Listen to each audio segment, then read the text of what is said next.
Reka dusome ijambo ry'Imana.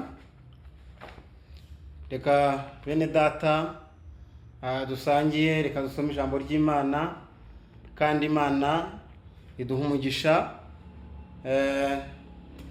kubera ko bari ubutumwa Imana yampaye. Ntabwo nshobora kurenga bino bice hano muri iki gitabo cya Yobu, bice 28. Reka dusome, ntimuzagira ubute ko nkomeza gusoma kuko mfite ibintu byinshi nigishijwe kuri iri jambo. Ravuga ngo maze ibwira umuntu iti dore kubaha Uwiteka nibwo bwenge, kandi kuva mu byaha niko kujijuka. Haleluya, haleluya, Imana ishimwe. Rero aya magambo turi kuganiraho ni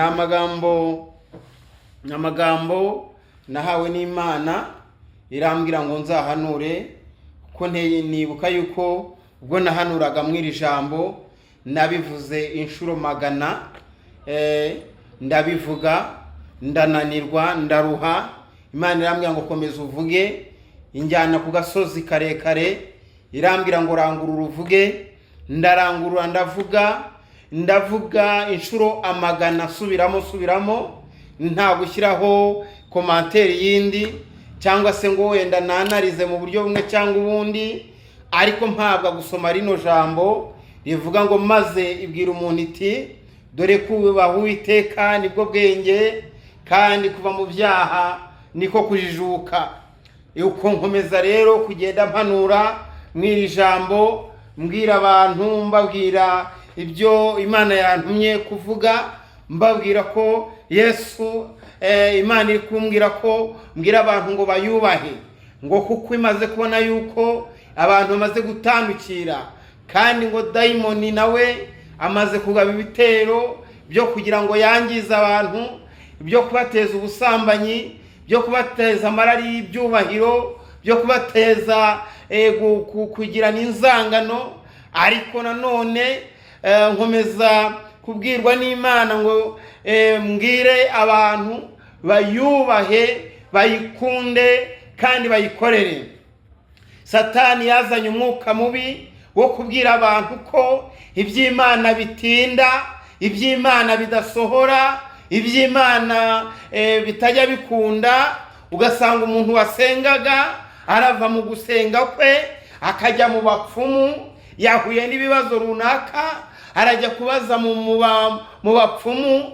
Ariko ibyo ni umugambi wa Satani wo kugira ngo abantu bagume bapfapana, bapfira mu bugingo. Kandi uwo muntu akagaruka akaza mu nzu y'Imana akaririmba, undi agafata inzira avuye muri korali yari umuririmbyi, ageze hanze arasambanye, agaze muri korali araririmbye, undi ariyicaye muri nyobozi agambaniye mugenzi we, baramumwirukanye cyangwa se wenda baramufunze cyangwa aramwicishije.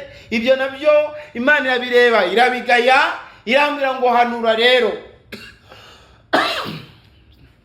irambwira ngo hanura, imbwira kuvugira ijambo rero rivuga ngo maze ibwira umuntu iti dore kubaha Uwiteka nibwo bwenge, kandi kuva mu byaha niko kujijuka. Imana imbwira no magambo yambwiraga yuko abantu bakwiriye kugarura intekerezo zabo, bakava muri za mukuraguza, bakava mu gusambana, bakava mu guterekera, bakava mu bigirwamana, bakava mu bwicanyi, bakava mu burozi, bakava mu byaha bigiye bitandukanye, bakagarukira Uwiteka. Imana irambwira ngo mbabwire ngo nibayigarukira ngo nayo izabagarukira, ngo izongera ikorane imitangaza nabo. Irambwira ngo abantu bamaze kugaragaza yuko dayimoni yabakangishije ubuzima barimo. Ariko Imana irambwira ngo igiye gutabara abantu bayo, abayubaha. Haleluya, abubaha Uwiteka, ngo igiye kubagarukaho ibatabare. abo Satani yazinze akababuza kubyara, abo Satani yateje ibirwara bidasobanutse, ibyo ngibyo Imana irambwira ngo mbabwire ngo igiye kugaruka ku bantu bayo, ngo ariko itazasaga mu murongo, uwo nguwo nta kintu izamumarira, kuko azaba ari umwana w'ingayi, wa wundi udashima. Imana irambwira ngo abantu batakaje amashimwe yabo kuko batagikora imirimo yo gukiranuka. Satani yamaze kubarangiza, irari ryabo n'ubutunzi no kwinezeza, ntabwo bagikunda Imana, ariko irambwira ngo nibagaruke. Haleluya, haleluya. Yobu rero arandika ngo kuba Uwiteka nibwo bwenge. Ese Yobu uvuga ibi ngibi ni Yobu nde? Ni Yobuhe? Ni Yobu Bibiliya ivuga ngo mu gihugu cya Usi nta wari umukire nkawe, nta muntu wakoraga ibyo gukiranuka nkawe. Imana irabivuga, iravuga ngo uwo muntu Yobu yubahaga Imana, ngo ndetse haba no n'ibyaguyeho nabyo kubyitirira Imana, ngo akajya ashima Imana mu mutima, ngo nuko Imana iramutabara. Haleluya, Yesu nashimwe.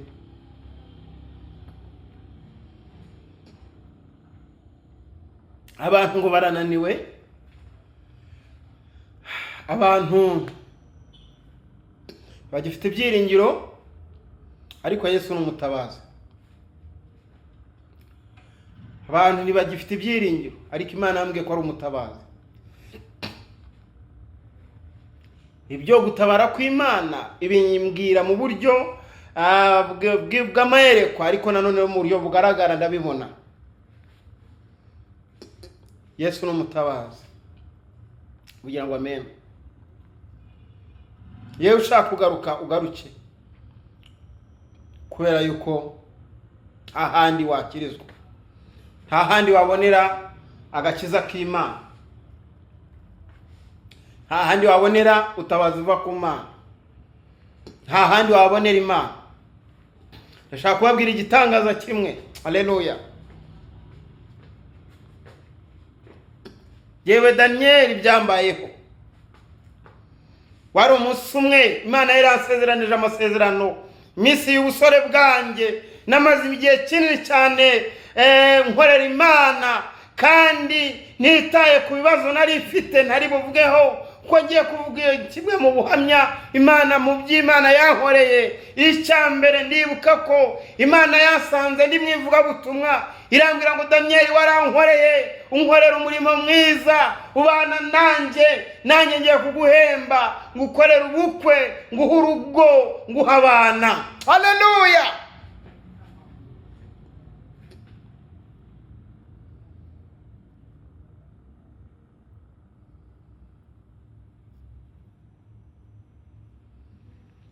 Imana ishimwe.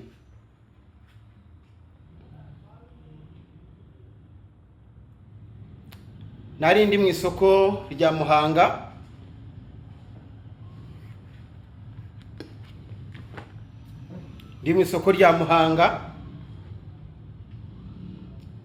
niho nakoreraga akazi ko kogosha. Imana irambwira ngo ngiye kuguhindurira akazi kugira ngo ubone amafaranga yo gukora ubukwe. Imana iratabara. Cyari igihe nanjye ubwanjye no kwambara inkweto biba ngombwa ko nayitira, no kwambara ishati biba ngombwa ko nyitira, ariko ibyo ntibyambuzaga gutira ngo njye mwivuga butumwa. Nakoreraga Imana. Ndahamya neza ko mu minsi yanjye y'ubusore nakoreye Imana, kandi nta gushidikanya Imana yabanye nanjye. Ninjye muntu ugiye kubahuhamya ko Imana ubwayo yampaye certificate yo mu busore bwanjye, ko nagirinze mva mu busore, ntigeze nkora icyaha byibasira abasore, by'ubusambanyi, by'ubujura, byo kwambura abantu cyangwa se kwica mu buryo bumwe cyangwa ubundi. Ariko nkorera Imana kuva mu myaka 17 kugeza mu myaka 28 kuko ariho nashatse. ariko Imana ijya kunkorera ubukwe irambwira iti ngiye kuguhemba. Nta kintu nari mfite, nabayeho mu buzima iwacu bapfuye mfite iyo myaka, basigira inshingano zo kurera bene mama bane bari inyuma yanjye. Imana rero irabyitegereza iravuga iti ngiye kuguhemba, ngiye kugukorera ubukwe. Nibwo rero nari ndi mu isoko ngira iyerekwa, mfite umukiriya ndi kwakira, ndi kumwogosha, niko kazi kanjye. Haleluya. Ngira iyerekwa, haleluya, ngiye kubona mbona marayika w'Imana araje afata ukuboko arambwira ngo sohoka mwahangaha, ngende nkujyane ngushingire nkwereka aho ukura ubushobozi bwo gukora ubukwe. Ntukiganyire, ntukagume mu maganya yawe cyangwa utekereze ko wibaza ibyawe. Ngende Imana. Marayika aramfata ukuboko, mva mwiyerekwa, noneho numva ijwi rirampamagara rirambwira ngo Nteziryayo Daniel, ngiye kugukorera ubukwe. Nkimara kubyumva nafite umukiriya ndi gukorera.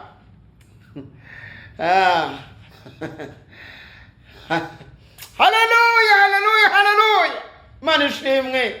Irambwira ngo ugiye kwinkorera ubukwe. Nanjye ubwo ngubwo ndibyibuka neza cyane. Icyo gihe mba ifite umukiriya ndi gukorera, mu birumvikana. Icyo yarambaje ngo Nteziryayo ni Karame, ese namwe mu rumogi ndetse kubera iki? Ni gute usinda kandi uri hejuru yanjye uri kunyogosha? Ntabwo nasinze.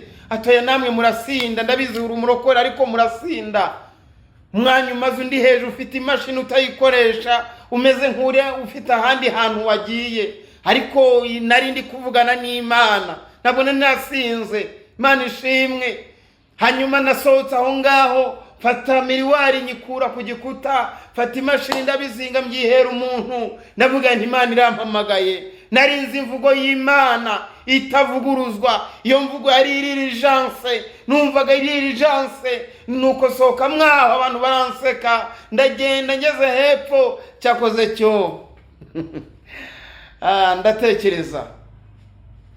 Ngarutse gatoya ndatekereza, ndavuga nti ubu sinasaze. Ese ubu koko ntabwo nasaze?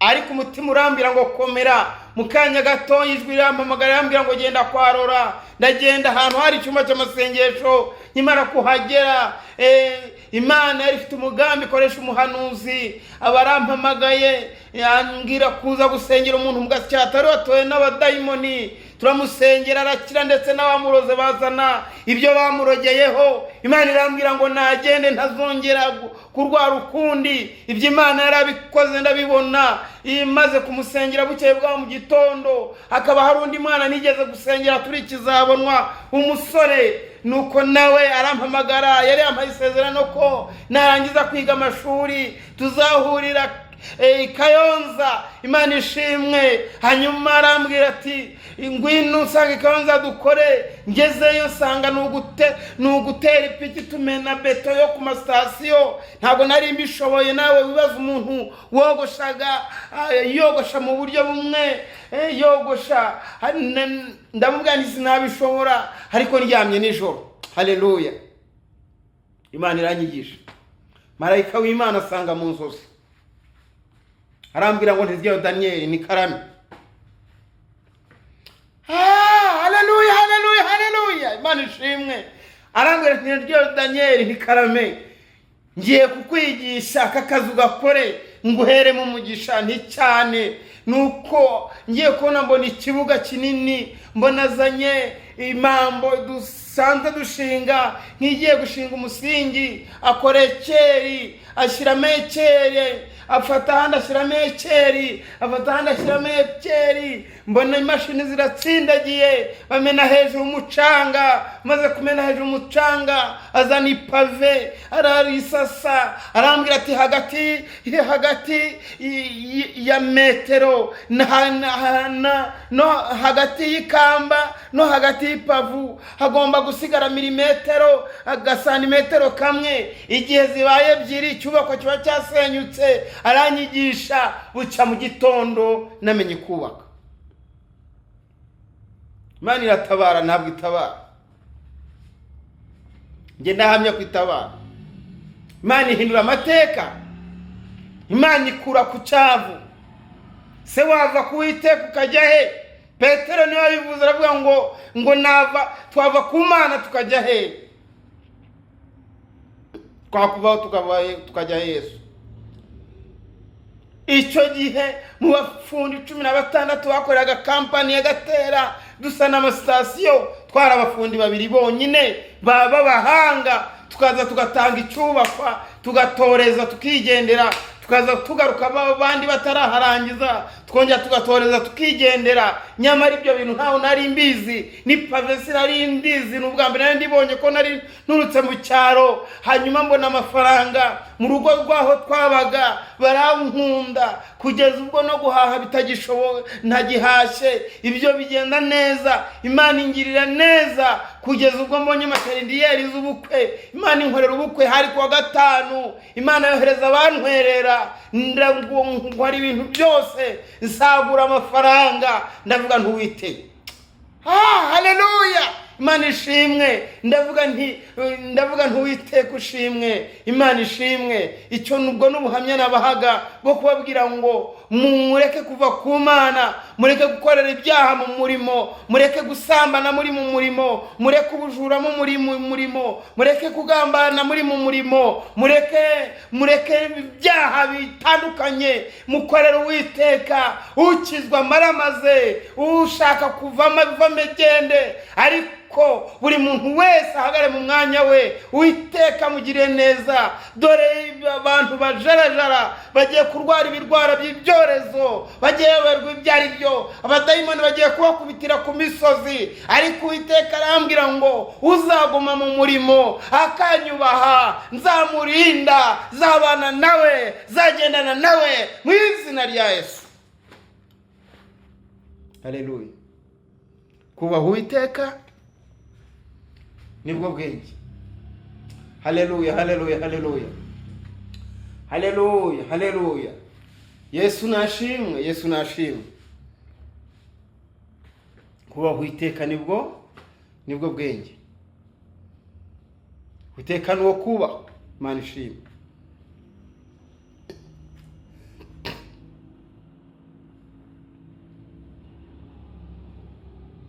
Imana ikora imirimo myinshi igiye itandukanye. Ashima Imana, Imana ishimwe.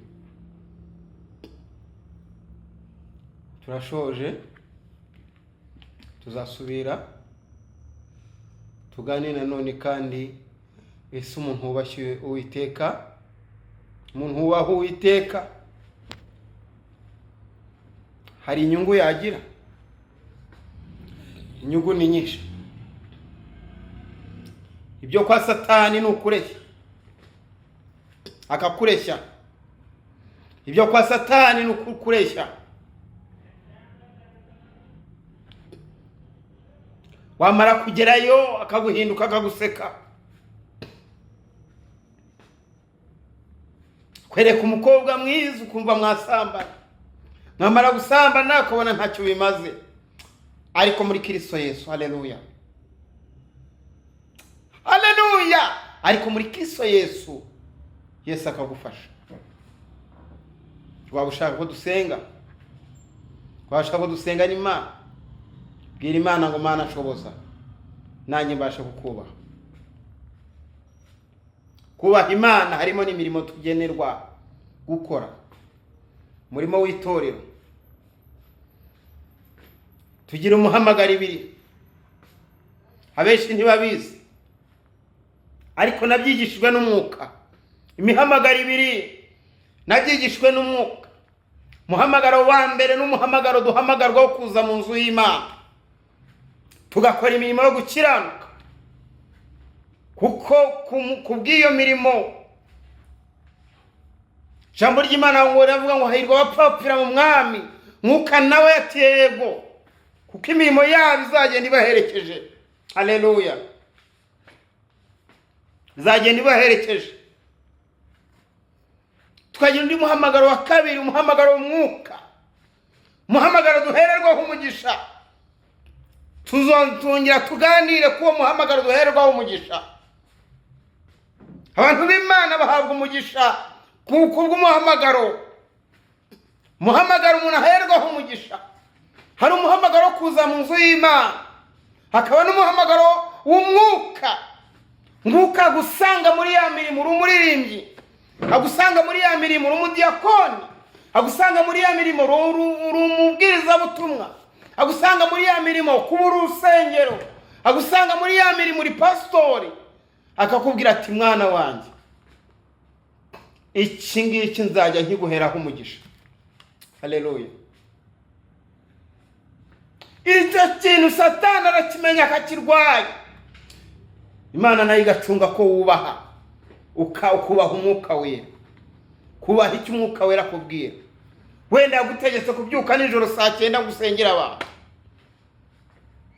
wenda yagutegetse kubyuka nijoro kubyuka ngo ujye muri nibature, nubwo ukora indi mirimo y'ubudiyakoni, ariko kujya muri nibature n'umuhamagaro w'umwuka. Yakubwiye ngo nubikora nzabiguheraho umugisha. Abantu bagenda babura imirimo imigisha mu buryo butandukanye, akaba ari mu nzu y'Imana akibaza ngo bigenda bite. Abadayimoni bakamushoka kubera iki? Ntabwo ajya yumvira umwuka. Mwuka aramubwiye ngo ukora iki nzaguha umugisha. Abantu baretse imirimo yabo, ariko mugaruke mukorere Uwiteka. Haleluya. Imana ishimwe. Haleluya. Imana izabahemba. Imana ishimwe. Ndashoje, reka dusenga Imana.